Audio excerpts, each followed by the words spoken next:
The summer of 2026 is going to be a hot summer of panic as the radical left loses control of American culture and politics.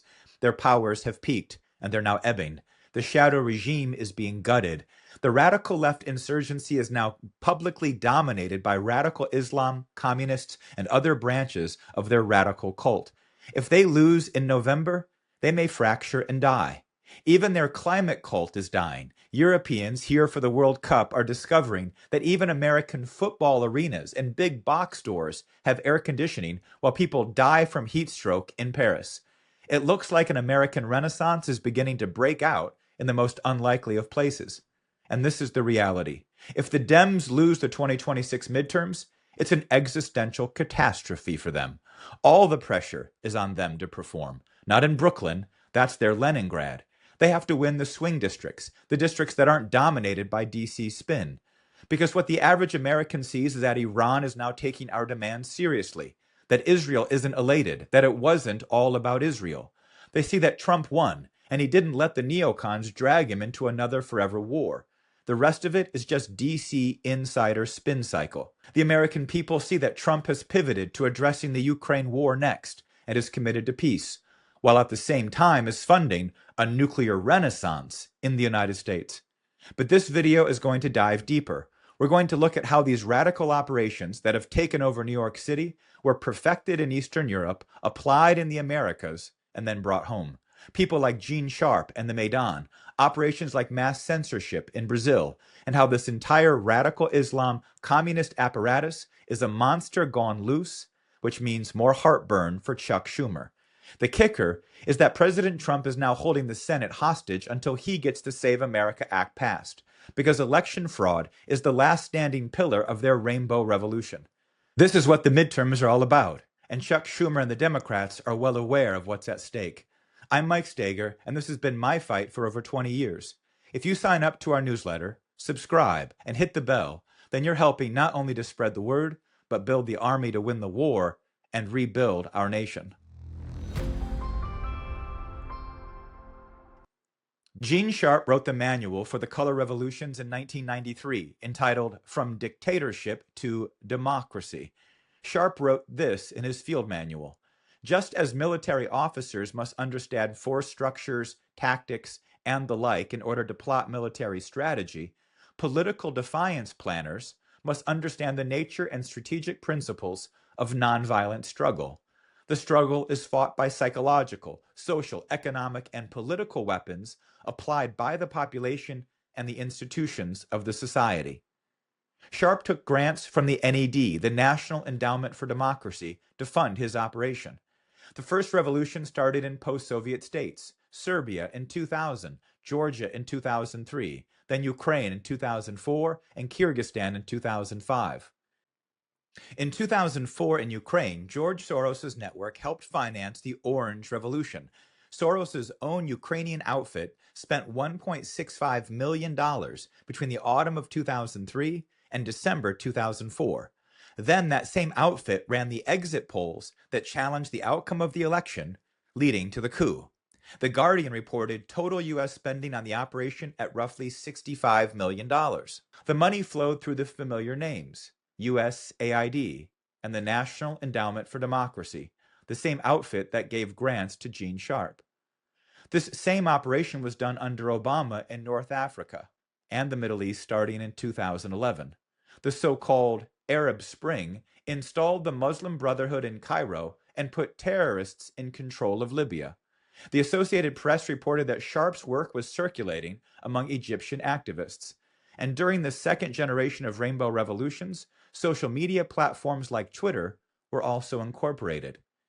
2 years later, in February of 2013, General Valery Gerasimov, chief of the General Staff of the Russian Armed Forces, Russia's top military officer, wrote an article, quote, "The value of science is in the foresight," where he wrote this, quote, "The experience of military conflicts, including those connected with the so-called color revolutions, confirm that a perfectly thriving state, in a matter of months and even days, can be transformed into an arena of fierce armed conflict, become a victim of foreign intervention, and sink into a web of chaos, humanitarian catastrophe, and civil war. He said, quote, "The very rules of war have changed." The Russians had essentially declared that this USAID and National Endowment of Democracy funded operation was a new form of warfare. And just 10 months later, these same institutions launched the Maidan coup in Ukraine, creating the Donbass Civil War and eventually the war between Russia and Ukraine, killing hundreds of thousands of people.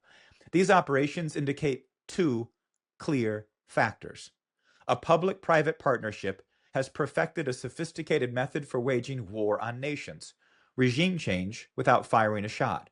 A leading writer on X, Data Republican, has documented this via her study of the Rose Revolution in Georgia in 2003. She identifies 5 pillars to run a rainbow revolution. You can see her write-up in the description. These 5 pillars are the media, legal, elections, governance, and activists. The point that Gene Sharp understood is that the activists are key. They represent the population. Without them, it's just a bunch of elites in institutions. But the point here is that the activists have to take orders from the 4 other pillars.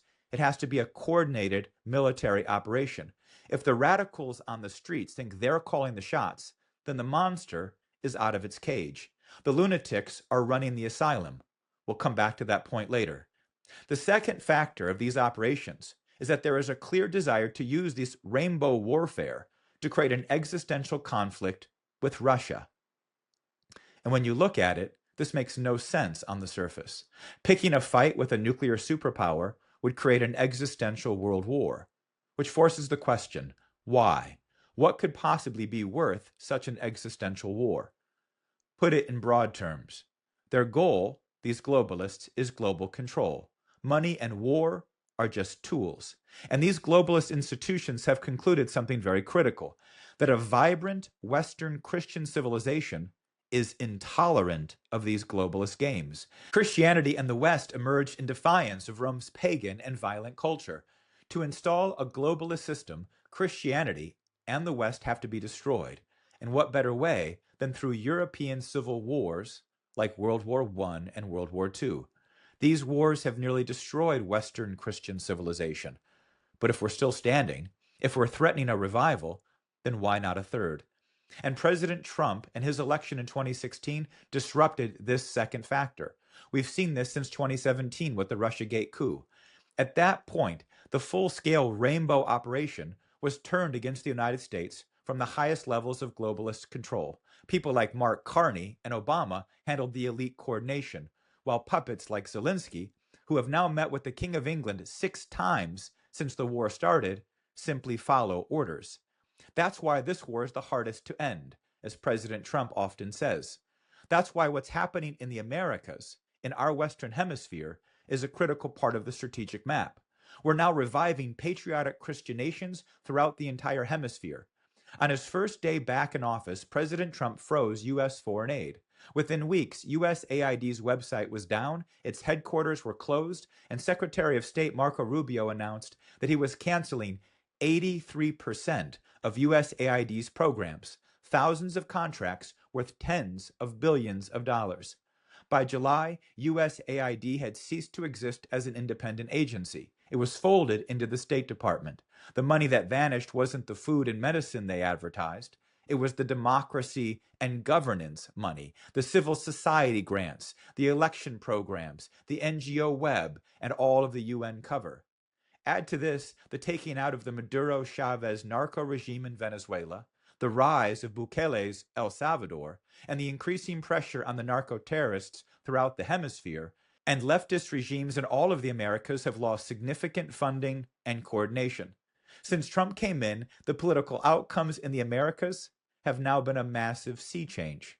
Ecuador stayed conservative last April, but in October, Bolivia ended nearly 20 years of socialist rule.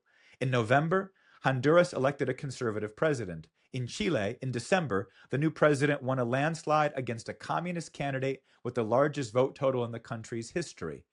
This past February, in Costa Rica, the right won an outright in the first round. In Colombia, this June, the Trump-endorsed candidate beat the leftist, putting an end to any collaboration with the drug cartels. And in Peru, conservative Keiko Fujimori is headed for the presidency. pending final certification. These are 7 elections, all in one direction. It's like mail-in ballots, but all in the other direction. Washington's rainbow operation spent decades sending dollars through NGOs to keep these leftist pro-narco governments afloat. And the moment Trump turned off the tap, they started to collapse. Brazil and Mexico remain the biggest holdouts. Mexico remains dependent on the United States economy, and we are confronting Mexico directly on trade, China, and the narcos. Brazil is the harder case. Brazil has been a leading target of the globalists and China for 35 years. So let's consider Brazil, who will hold elections this October. First, consider that Alexander Moraes, a justice on Brazil's Supreme Court, is a one-man censorship regime that sits above the president, above Congress, above the voters.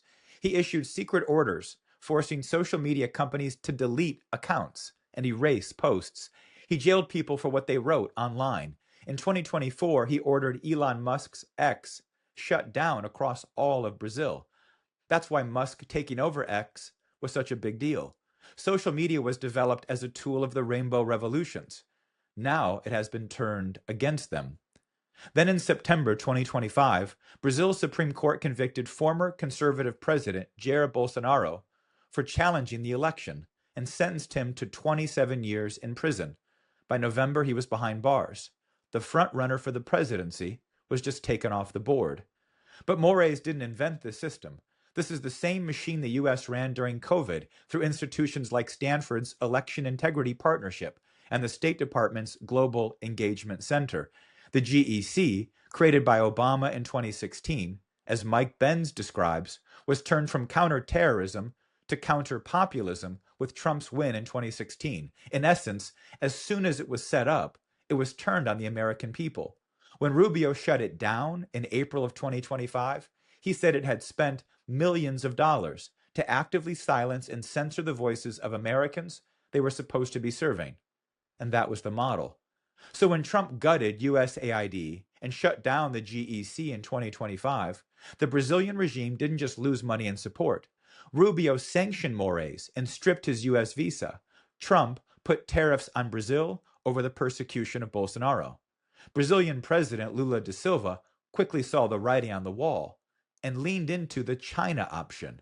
In May 2025, at a state banquet in Beijing, Rio Times reports that Lula personally asked Xi Jinping to send Chinese experts to help Brazil regulate its social media.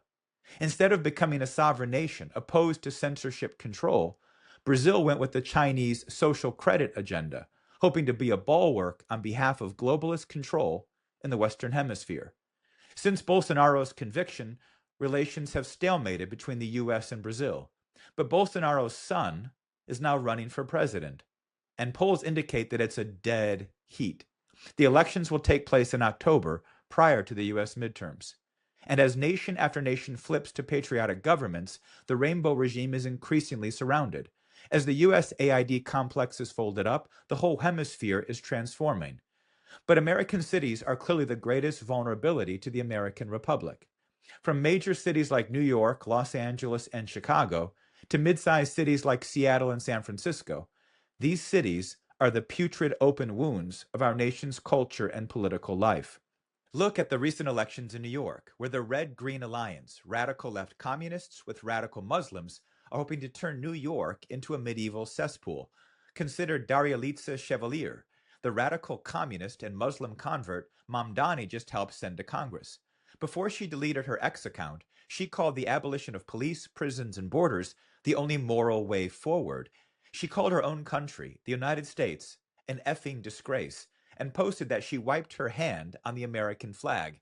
The day after the October 7th massacre, she stood at a rally with signs saying, "Resistance is justified when people are occupied," justifying the October 7th terrorist attack, a rally so extreme that even Mamdani didn't attend.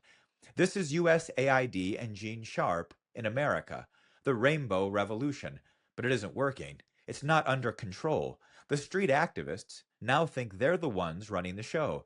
That's never how a color revolution works. The string pullers like Obama and Carney want to tack to the center to maintain optics, like they did in Maidan. You have to have the pretense of normalcy for the revolution to work. If the Nazis, communists, and radical terrorists think they run the show, then there's little the lawyers and media can do to control the narrative. Senator John Fetterman said it on Hannity. These are the pro-Hamas wing. A lot of these candidates are just declaring a war on regular Democrats. This has become the dancing days of the dirtbag left. This is why the Save America Act has become the cornerstone of Trump's summer campaign. He's using Bill Pulte as acting director of national intelligence to raise the heat. Because if the Senate cares about any one thing, it's the intelligence community. Trump even paused his nomination of Jay Clayton as DNI until things move forward. He's also pledging to hold up the FISA 702 surveillance power until he gets election reform. Yet the GOP Senate remains petrified. They're taking another recess. This whole process isn't pretty, and it's uncertain, and this breeds cynicism. But if Trump has taught us one thing, it's this. When you can't get a win, then create sufficient disruption until you can. Get people screaming and moving if that's what it takes. Break their fixed positions. Operate based on what's right and true, and then keep pushing. Reason can prevail, but only if you fight. The color revolution in America has been waged for over 10 years. It includes Russiagate, Ukrainegate, the caravans, COVID, J6, and the riots in Minnesota. And it's all failing. They haven't eliminated Trump. He didn't run away like they thought he would. Now election rigging is all they have left. South America is already shifting. Europe is on the brink. The patriots are rising across the continent. The pressure is entirely on the Dems, and now their lunatics are running their asylum. And that's where we focus. Hit their weakness and mobilize. Be prepared for riots and chaos this summer. The Dems have a lot to lose and have no new tactics. But we can save America. And that's the overview. Click like and subscribe, sign up for the newsletter, and thanks for watching.